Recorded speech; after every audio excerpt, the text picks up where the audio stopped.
Hello everyone, मैं Philip से कस्थाना और आप देख रहे हैं अपना फेवरेट चैनल मैथ्स गुरु एग्जाम डे।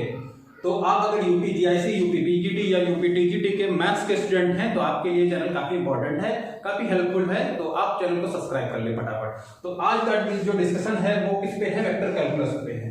वेक्टर कैलकुलस देखिए काफी इंपॉर्टेंट है, जो यूपी जीआईसी में पूछा गया, ज्यादातर क्वेश्चन पूछे गए हैं और यूपी पीजीटी में भी क्वेश्चन पूछे गए। आसान भी क्वेश्चन पूछे गए, ज्यादा कुछ इसमें लेंथी नहीं पूछा गया है, केवल ऊपर बेस्ड आसान क्वेश्चन जो होते हैं केवल बेसिक वो निकाल के पूछे गए हैं, है ना। तो चलिए वेक्टर कैलकुलस की बात कर लेते हैं। तो वेक्टर कैलकुलस में जो हम लोग डिफरेंशिएशन पढ़ेंगे वेक्टर का, है ना, वेक्टर का जो डिफरेंशिएशन पढ़ते हैं तो उसमें एक ऑपरेटर यूज होता है डेल। क्या बोला जाता है इसको? डेल, है ना। तो डेल की वैल्यू क्या होती है? डेल की वैल्यू होती है i del by del x j del by del y k del by del z, है। तो ये होता है इसका ऑपरेटर, डेल बोला जाता है और इसको ग्रेडियंट भी बोलते हैं। क्या बोलते हैं इसको? ग्रेडियंट भी बोला जाता है, ठीक है। तो इसके हो जाते हैं दो पार्ट, एक तो हमारा स्केलर और एक वेक्टर, है ना। स्केलर और वेक्टर दो हो जाएंगे पार्ट इसके। अगर स्केलर क्वांटिटी है तो हम लोग क्या निकालते हैं? ग्रेडियंट निकालते हैं। कोई भी फंक्शन मान लेते हैं f है, ठीक है। किसी भी फंक्शन f का स्केलर कैसे निकालेंगे? तो स्केलर निकालने के लिए क्या करेंगे? डेल डॉट f निकालेंगे, यानी कि इसको बोला जाता है ग्रेडियंट ऑफ f। क्या बोला जाता है इसको? ग्रेडियंट, यानी कि ग्रेड f, है ना। इसको बोलते हैं ग्रेडियंट ऑफ f, फंक्शन का ग्रेडियंट लेते हैं। तो ग्रेडियंट ऑफ जो निकलेगा ये क्या बनेगा जाके? तो देखिए ग्रेडियंट में मतलब हो गया हमारा i del by del x j del by del y k और डेल बाई डेल जेड, ठीक है। और इनटू बन जाएगा हमारा जो फंक्शन, डॉट फंक्शन। तो फंक्शन क्या बनेगा जाके? I del f upon del x plus j del f upon del y plus k del f upon del z, ठीक है। तो मतलब किसी फंक्शन के आई जे के जितने भी फंक्शन होंगे या फिर फंक्शन जो भी, अगर स्केलर है तो उसमें आई जे के फंक्शन नहीं होंगे तभी वो स्केलर बनेगा। तो उसमें क्या करेंगे? जितने भी फंक्शन होंगे सब में एक्स के सापेक्ष, अगर एक्स का फंक्शन है तो एक्स के सापेक्ष अवकलन हो जाएगा, वाई के तीन जितने भी फंक्शन होंगे उसमें, और जेड के सापेक्ष भी जितने भी फंक्शन होंगे सब में उसका अवकलन होगा, उसका डिफरेंशिएशन किया जाएगा, है ना। तो इससे हम लोग क्या निकालते हैं? ग्रेडियंट। अब ग्रेडियंट पे डिपेंडेंट दो तीन क्वेश्चन पूछे जाते हैं, वो इस तरह से हैं। देखिए ग्रेडियंट वाले में आप क्या क्या निकाल सकते हैं? चलिए ये तो लिखा हुआ है। ग्रेडियंट वाले में अगर हम बात करें तो सबसे पहले निकाल सकते हैं हम लोग नॉर्मल वेक्टर, ठीक है। क्या निकालेंगे? Normal vector. तो नॉर्मल वेक्टर क्या होता है? नॉर्मल वेक्टर n होता है ना। तो इसको कैसे निकालेंगे? इसका निकालने का तरीका है हमारा ग्रेडियंट ऑफ f। अगर आप केवल ग्रेडियंट ऑफ f निकाल देते हैं तो क्या निकल आएगा? आपका नॉर्मल वेक्टर निकल आएगा। ये भी क्वेश्चन पूछा गया है काफी। अभी इसी वीडियो में हम लोग अभी इसको समझने के बाद साथ ही साथ में न्यूमेरिकल भी कर लेंगे, लगभग 5 से 6 न्यूमेरिकल या 7 न्यूमेरिकल कर लेंगे। इससे आपको जितनी चीजें आज पढ़ाई गई है उनका रिवीजन हो जाएगा और कैसे एग्जाम में पूछा जाता है ये भी समझ में आ जाएगा, ठीक है। तो नॉर्मल वेक्टर पहली बात हो गई। फिर दूसरी बात हो गई यूनिट नॉर्मल वेक्टर कैसे निकाला जाएगा, ठीक है। यूनिट नॉर्मल वेक्टर, तो यूनिट नॉर्मल वेक्टर क्या होता है? Gradient of f। अगर हम ग्रेडियंट ले लें और मॉडुलस उसका ले लें ग्रेडियंट ऑफ f का, तो क्या हो जाएगा? नॉर्मल यूनिट नॉर्मल वेक्टर निकल आएगा, ठीक है। तो इस टाइप से दो क्वेश्चन ये इस फॉर्मूले पे बेस्ड पे पूछे जाते हैं। देखिए हमने बताया था कि वो बेस पूछा जाता है, ज्यादा डीपली नहीं पूछा जाता है एंट्रेंस एग्जाम में। तो देखिए ये दो चीजें हो गई हैं। इसके बाद एक तीसरा और बच जाता है डायरेक्शनल, है ना। थर्ड अगर बात कर लें हम लोग तो तीसरी बात आती है डायरेक्शनल वेक्टर, है ना। तो देखिए डायरेक्शनल वेक्टर ऑफ ए, ठीक है। डायरेक्शनल वेक्टर कैसे निकलता है? Gradient of f dot a upon modulus of a, है ना। तो ये डायरेक्शनल वेक्टर का फॉर्मूला है। तो ये जो तीन फॉर्मूले हैं इस पे बेस्ड फॉर्मूले जो क्वेश्चन आते हैं वो ग्रेडियंट स्केलर के लिए जो आते हैं, ठीक है। इसके लिए ये क्वेश्चन पूछे जाते हैं। तीन क्वेश्चन इससे रिलेटेड हैं। अब बात करते हैं वेक्टर की, ठीक है। तो अगर इसको आप नोट करना चाहते हैं तो इसको नोट भी कर सकते हैं। और चलिए ठीक है, अगला को देखते हैं। अब देखिए वेक्टर की अगर हम बात करेंगे तो वेक्टर को हम जानते हैं, वेक्टर में दो तरीके होते हैं, या तो वेक्टर का प्रोडक्ट वेक्टर है या वेक्टर का प्रोडक्ट स्केलर है। हाँ, तो इसके लिए क्या करेंगे, तो इसमें हो जाती हैं दो बातें। एक तो हो जाता है डॉट प्रोडक्ट, ठीक, डॉट प्रोडक्ट ये पढ़ा था हम लोगों ने इंटर लेवल पे, हम लोगों ने इसको पढ़ रखा है वेक्टर में, डॉट प्रोडक्ट और क्रॉस प्रोडक्ट।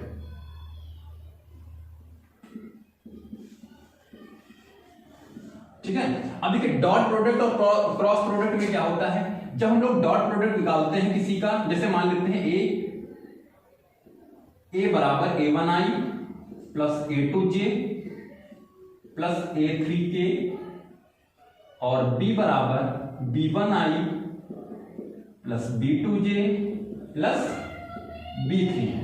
तो जब a डॉट b निकालेंगे तो हम जानते हैं केवल हमको क्या करना है, i का मल्टीप्लाई i के साथ ही करना है। तो a1 b1 a2 b2 और a3 b3 हमको ये प्राप्त हो जाएगा।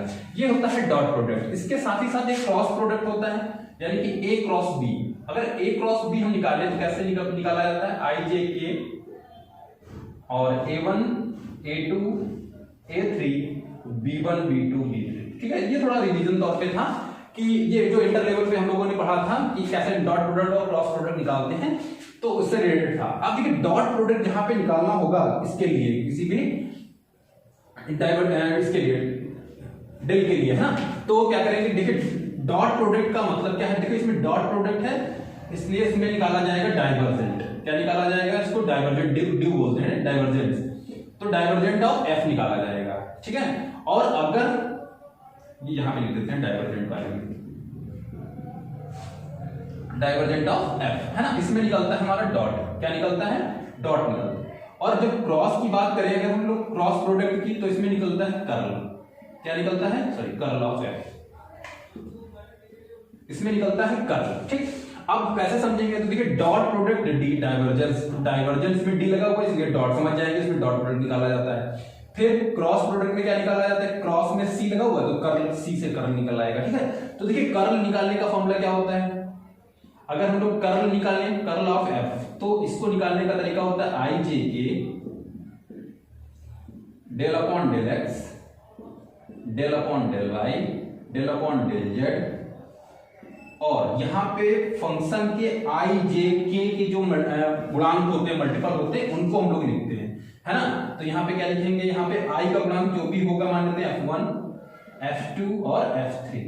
ठीक, f1 f2 f3, तो इससे क्या निकलेगा, हमारा कर्ल निकलेगा। और डाइवर्जेंट निकालने के लिए क्या करेंगे, आपको डाइवर्जेंट के लिए कुछ भी नहीं करना है, बस आपको i del by del x plus j del by del y plus k और डेल बाई डेल जेड से फंक्शन में क्या कर देना है, डॉट प्रोडक्ट इसका ले लेना है। तो ये इस तरह से डाइवर्जेंट, कर्ल और ग्रेडियंट, और ग्रेडियंट में normal vector, directional vector, unit normal vector, इतने ये सब निकाले जाते हैं। ठीक है, तो ये इसके बेस्ट क्वेश्चन जो भी हैं चलिए उनका डिस्कशन करते हैं। और अच्छे क्वेश्चन हैं जो आए हुए क्वेश्चन हैं जीआईसी प्रवक्ता परीक्षा, यूपीपीजीटी, इन दोनों में आए हुए जो क्वेश्चन हैं उनका डिस्कशन करते हैं। चलिए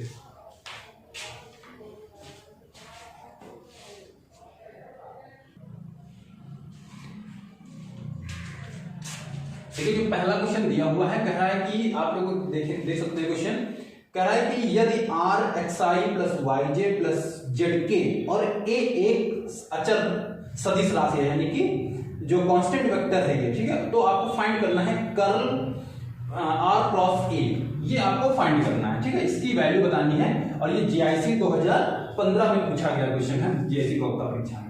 तो देखिए कर्ल निकालने से पहले हम लोग आर क्रॉस ए निकाले, तो आर की वैल्यू हमको गिवन है, आर की वैल्यू कितनी गिवन है, एक्स आई वाई जे जेड के, और ए वेक्टर को हम लोग अपने पास से कंसीडर कर लेते हैं a1i a2j a3k। अब देखिए इसका हम लोग क्रॉस ले लेते हैं, r क्रॉस a, तो कितना आने वाला है i j k, और यहां पे देखिए x y z a1 a2 a3। अब इसका क्रॉस लेंगे, देखिए कितना आएगा i, तो ये जानते हैं कितना आएगा a3y, और ये आएगा minus a2z minus j minus j लेंगे तो ये चला जाएगा, कितना बचेगा a3x minus a1z plus k cancel out a2x minus a1y। ठीक है, थोड़ा सा देखिए माइनस है, इसको माइनस निकाल के प्लस कर लेंगे तो a3 बाई a2z, अगर हम इसमें से माइनस निकाल के इसको प्लस कर लेते हैं तो देखिए a1z पहले हो जाएगा और a3x बाद में हो जाएगा प्लस के a2x माइनस a1y। ये तो हमको प्राप्त हो गया कितना r क्रॉस a। ठीक है, अब इसका हम लोग लेंगे कर्ल। क्या लेंगे, इसका कर्ल लेने वाले हैं। ठीक है, तो कर्ल कैसे लेते हैं, तो देखिए curl of r cross a equal to i j k del by del x del by del y del by del z। ठीक, अब फंक्शन में i j के एक गुणांक। ठीक है, तो i का गुणांक कितना है a3y माइनस a2j, फिर j का गुणांक कितना है a1z माइनस a3x, फिर k का गुणांक कितना है, थोड़ा सा इसको कर देते हैं, ये देखिए कितना आएगा a2x माइनस a1y। ठीक है, अब इसका कर्ल लेना स्टार्ट करते हैं। तो देखिए कितना हमने लिया i, जब i लेंगे तो ये कैंसिल, तो इसका थर्ड वाले का इसके सापेक्ष होगा, इसका इसके सापेक्ष अवकलन होगा। तो जब इसको इसके अंदर ले जाएंगे तो देखिए x का 0 हो जाएगा, y के सापेक्ष करेंगे तो कितना केवल प्राप्त हो जाएगा आपको a1 प्राप्त हो जाएगा, y का y 1 हो जाएगा तो a1 प्राप्त होगा। और इसको अगर हम क्रॉस मल्टीप्लाई करेंगे तो a1 का कितना होगा, केवल z का 1 हो जाएगा, a1 प्राप्त होगा, इसका कितना हो जाएगा 0।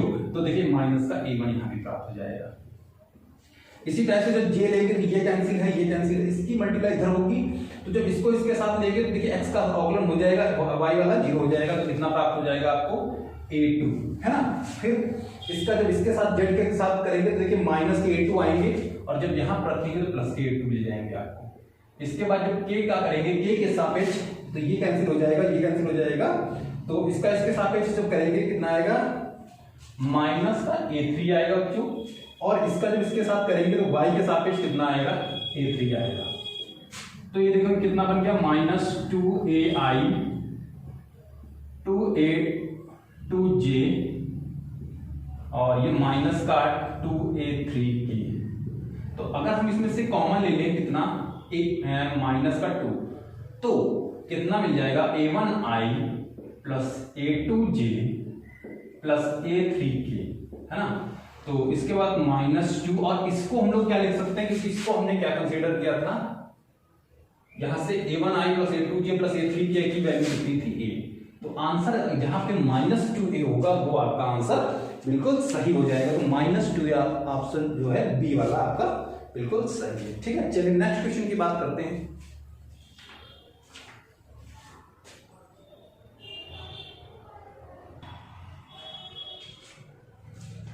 जो नेक्स्ट क्वेश्चन है वो दिया हुआ है, यदि f बराबर x square y i plus y square zj minus z square x के बिंदु 1, 2, 3 पर कर्ल f निकालना है। ठीक है, तो चलिए कर्ल f निकाल देते हैं भाई। कर्ल f,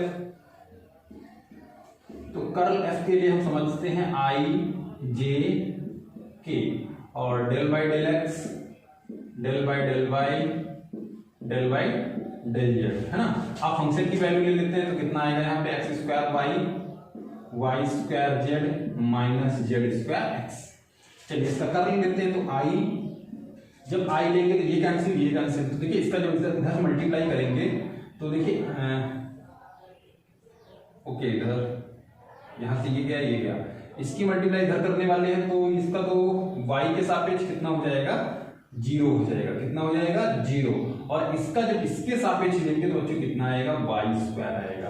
भाई जब इसका इसके साथ लेंगे तो y स्क्वायर का होगा नहीं, z का 1 हो जाएगा ना, तो -j। अब j के सापेक्ष जब लेंगे तो ये कैंसिल, इसका जब x के सापेक्ष लेंगे तो देखिए कितना आएगा माइनस का z स्क्वायर आएगा, और इसके सापेक्ष लेंगे तो 0 आएगा माइनस का, है ना। फिर जब k के सापेक्ष लेंगे तो ये कैंसिल है, ये कैंसिल, इसका जब इसके सापेक्ष लेंगे तो 0 हो जाएगा, और जब इसका इसके सापेक्ष लेंगे तो y का 1 हो जाएगा, बचेगा कितना बच्चों x स्क्वायर बचेगा। तो कितना आ जाएगा माइनस का y स्क्वायर i, और ये माइनस माइनस प्लस हो जाएगा जेड स्क्वायर जे और माइनस का एक्स स्क्वायर के। ये हमने कर्ल एफ फाइंड कर लिया है, ठीक है, कर्ल एफ हमने फाइंड कर लिया। अब बिंदु कितने हैं 1 2 3 पर, तो x की वैल्यू 1 है, y की वैल्यू 2 है और z की वैल्यू 3 है। तो वैल्यू पुट कर देंगे तो देखिए 2 का स्क्वायर करेंगे कितना आएगा 4, तो वैल्यू -4 आई प्लस जेड स्क्वायर मतलब 9 ये और एक्स स्क्वायर का मतलब 1 रहेगा, तो ये तो जहां पे ये ऑप्शन मिल जाएगा माइनस का 4i प्लस के 9j और माइनस का k, ठीक है, तो ऑप्शन नंबर आपका ए बिल्कुल सही हो जाएगा। ये हमने कर्ल एफ फाइंड करके देखा है, ठीक है। तो चलिए नेक्स्ट क्वेश्चन की और बात कर लेते हैं।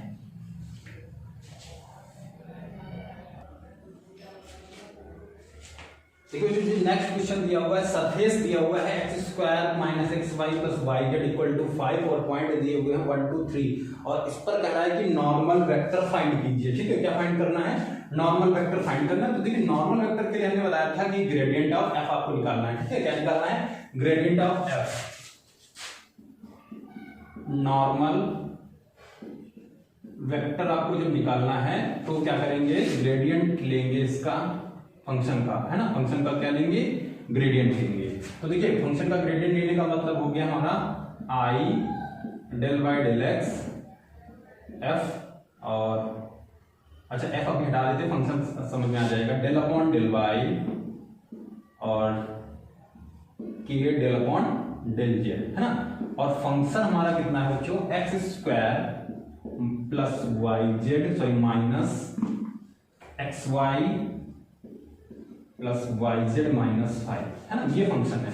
तो देखिए सबसे पहले इसका जो हम लोग निकालेंगे तो x के रिस्पेक्ट में इसका अवकलन करेंगे यानी कि डिफरेंशिएशन करेंगे। तो देखिए कितना आएगा बच्चों, 2x माइनस x का 1 हो जाएगा y और आ जाएगा हमारा i, ठीक।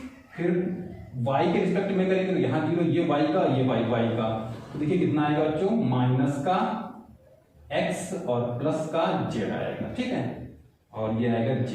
फिर इसी तरह से z के रिस्पेक्ट में करेंगे तो देखिए z के रिस्पेक्ट में दोनों में नहीं तो केवल कितना आने वाला है y k, ठीक है। अब देखिए पॉइंट हमारा कितना दिया हुआ है, ये हमारा नॉर्मल वेक्टर आ चुका है, लेकिन किस पॉइंट पे 1 2 3 पे, तो देखिए वैल्यू रखेंगे तो 2 × 1 -2 i plus -1 plus z j plus 2k, है ना। तो देखिए ये तो 2 है, 0 हो जाएगा, 0 हो गया, हटाओ इसको, तो ये कितना बचा हमारे पास 2j प्लस 2k। तो ये हमारा नॉर्मल वेक्टर जो आने वाला है कितना आएगा, 2j प्लस 2k, ठीक है। 2j प्लस 2k जो है ये नॉर्मल वेक्टर है, तो ऑप्शन नंबर आपका बी बिल्कुल सही हो जाएगा, 2j प्लस 2k। ये यूपीपीसीटी 2016 में पूछा गया था क्वेश्चन, अच्छा क्वेश्चन था इसमें, तो उम्मीद करता हूँ समझ में आ रहा होगा आपको। अगर समझ में आ रहा है तो आप एक लाइक बटन जरूर दबा सकते हैं। चलिए नेक्स्ट क्वेश्चन की बात करते हैं, क्वेश्चन नंबर 4 की।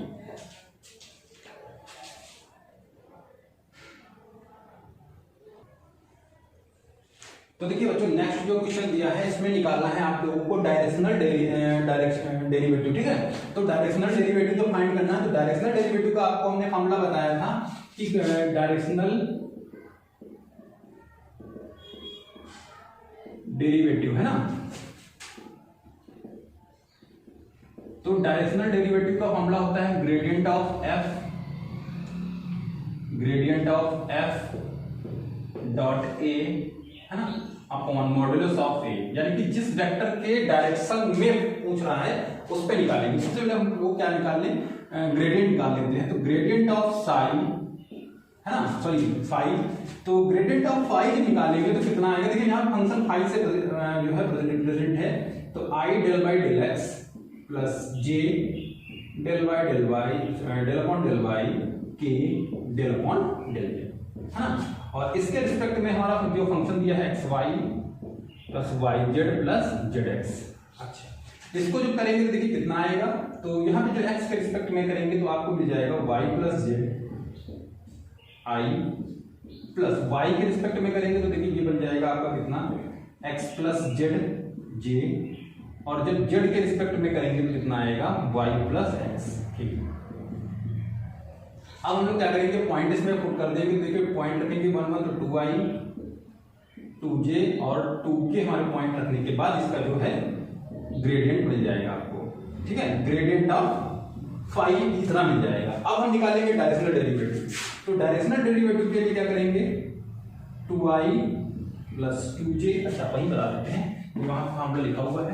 तो देखिए कितना हो जाएगा, 2i 2j plus 2k dot A कितना है हमारा वेक्टर, इसके डायरेक्शन में फाइंड करना है, i minus J plus 2k, हाँ i minus j minus 2k, sorry i minus j नहीं है, माइनस 2j है, ठीक है, i माइनस 2j है, क्वेश्चन में देख सकते हैं आप, और अपॉन मॉडुलस ऑफ ए, जब मॉडुलस निकालेंगे i minus 2j plus 2k का, इसका निकालेंगे तो देखिए कितना आएगा, 2 आएगा, और ये 2 टू द 4 और ये भी 2 टू द 4 अपॉन ये कितना हो जाएगा, 2 का स्क्वायर 4 4 8 1 9 9 का 3 होता है, ये 4 4 कैंसिल हो जाएगा, कितना आएगा 2/3, ठीक है, कितना आने वाला है 2/3 आएगा।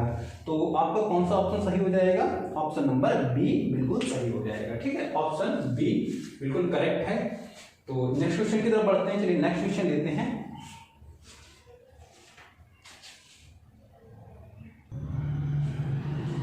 देखिए नेक्स्ट क्वेश्चन की बात करें तो देखिए डाइवर्जेंस डिफाइन करना है, ठीक है। तो देखिए अगर ये जो क्वेश्चन समझने के बाद हम लोग कर्ल और directional normal vector, unit normal vector और डायरेक्शनल डेरिवेटिव और डाइवर्जेंस, ठीक है, सारे जो हम लोगों ने टॉपिक सीखे थे उनके क्वेश्चन सॉल्व कर लेंगे, जो आपको अच्छी तरीके से सब समझ में आ जाएगा, ठीक है। तो चलिए निकालते हैं इसका डाइवर्जेंट। तो डाइवर्जेंट हमने बताया था कि डाइवर्जेंट ऑफ फंक्शन निकालेंगे तो कितना आएगा, i del upon del x j del upon del y plus k del upon del z, और फंक्शन हमारा दिया हुआ है x square z i plus x y j minus y z square k, है ना। तो इसको फाइंड करने देखिए, तो आई की रिस्पेक्ट में केवल हमको एक्स का जो आई का कोफिशिएंट है बस आई वाले के साथ करना है, क्योंकि आई का जब जे के साथ करेंगे 0, आई का जब के के साथ करेंगे तब भी 0, है ना। तो केवल आपको आई के साथ करना है, एक्स के रिस्पेक्ट में करना, तो कितना आएगा 2xz आएगा, कितना आएगा 2xz प्लस वाई का जे वाले के साथ रिस्पेक्ट में करेंगे तो केवल कितना आएगा x आएगा, फिर के वाले का केवल के वाले के साथ करना है, कितना आएगा माइनस 2yz आएगा, ठीक है। तो आपको ये मिल जाएगा। अब अगर हम इसमें जो डाइवर्जेंट है इसमें जो पॉइंट्स दिए हुए हैं इसको रखें तो एक्स वाई जेड अगर रख देते हैं तो कितना हो जाएगा 2 × 1 प्लस 1 और माइनस 2 × -1 × 1, तो कितना हो जाएगा, देखिए 2 प्लस 1 और प्लस 2 यानी कि 5 आ जाएगा, कितना आएगा 5। तो ऑप्शन नंबर आपका कौन सा सही होने वाला है, सी, ऑप्शन नंबर सी आपका बिल्कुल सही हो जाएगा, ठीक है। तो नेक्स्ट क्वेश्चन की बात करते हैं। देखिए एक क्वेश्चन जो दिया हुआ है अगला, ये आप लोगों के होमवर्क हो जाएगा कि f बराबर x² plus xz j plus 2yz के, then the value of divergent curl f. अच्छा सॉरी, देखिए ये क्वेश्चन होमवर्क के लिए नहीं हो सकता है कि divergent of curl F, divergent of sorry ये क्वेश्चन सॉल्व हो गया होगा, ठीक है, तो इसको हटा देते हैं। तो देखिए डाइवर्जेंट ऑफ, अगर हमने किसी का कर्ल लिया हुआ है, ठीक है, किसी का भी कर्ल लिया है और उसके बाद उसका अगर डाइवर्जेंट भी ले लिया गया है, ठीक है, क्या ले लिया गया है डाइवर्जेंट, तो आंसर आपको आंख बंद करके 0 लगा देना है। किसी भी क्वेश्चन की अगर बात करेगा कि divergent curl of divergent of curl, तो कर्ल निकालने के बाद आप कर्ल निकालें, उसके बाद आप क्या करेंगे डाइवर्जेंट, जैसे डाइवर्जेंट लेंगे आंसर कितना हो जाएगा 0। तो आप किसी भी क्वेश्चन में क्या कर सकते हैं, अगर दोनों चीजें एक क्वेश्चन में फाइंड कर ली तो आंसर कितना आना है 0 आएगा। तो ये यूपी पीजीटी 2009 में क्वेश्चन पूछा गया था और इसमें देखिए आंसर आपका डी आ रहा है, बिल्कुल 0 आंसर आ रहा है, ठीक है। कोई भी क्वेश्चन दे सकते हैं आप, हमेशा आंसर कितना आएगा इसका 0 आएगा। चलिए नेक्स्ट क्वेश्चन देखिए, इसी पर बेस्ड नेक्स्ट क्वेश्चन ढूंढते हैं और आप लोगों को इसको बिल्कुल डिफाइन करते हैं इसको। तो देखिए अगला क्वेश्चन है कि कह रहा है कि कर्ल ऑफ ग्रेडियंट, तो क्या होता है कर्ल ऑफ ग्रेडियंट हमेशा 0 होता है। देखिए ये भी यूपी पीजीटी 2009 में पूछा गया था क्वेश्चन कि कर्ल ऑफ ग्रेडियंट कितना होता है, तो आंसर कितना आएगा इसका 0 आएगा, ठीक है। चलिए, और यूपी पीजीटी 2003 में क्वेश्चन पूछा गया है, इसमें डाइवर्जेंट और कर्ल अलग अलग फाइंड करने हैं। तो आप देखिए इस जो हम लोगों ने आज ये टॉपिक सीखा है, इस पे आप बेस्ट क्वेश्चन लगाइए, ठीक है। और इसको लगाने के बाद जो भी क्वेश्चन फंसते हैं आप लोग हमारे जो टेलीग्राम चैनल है मैथ्स गुरु एग्जाम टेक के नाम से, उसको जो इसकी लिंक पे आपको डिस्क्रिप्शन बॉक्स में मिल जाएगी, उससे आप जुड़िए, उसमें आपको पीडीएफ वगैरह और अच्छे अच्छे क्वेश्चन मिल जाएंगे, ठीक है। और इसके बाद हम लोग सीखने वाले हैं कि घूर्णी और अघूर्णी नहीं, रोटेशनल और इरोटेशनल क्या होते हैं ये सीखेंगे, क्योंकि इसके बेस्ड क्वेश्चन बहुत आते हैं। और इसी के कुछ क्वेश्चन और जो आए हुए क्वेश्चन हैं, चाहे वो अदर किसी भी एग्जाम में आए हैं, पीसीएस वगैरह केंद्रीय विद्यालय नवोदय विद्यालय में जो भी आए थे, उनका भी डिस्कशन करेंगे, थोड़ा सा इसका स्टैंडर्ड रूप भी पढ़ लेंगे, ठीक है। तो चैनल को लाइक जरूर कर दें, दोस्तों शेयर जरूर कर लें। Thank you.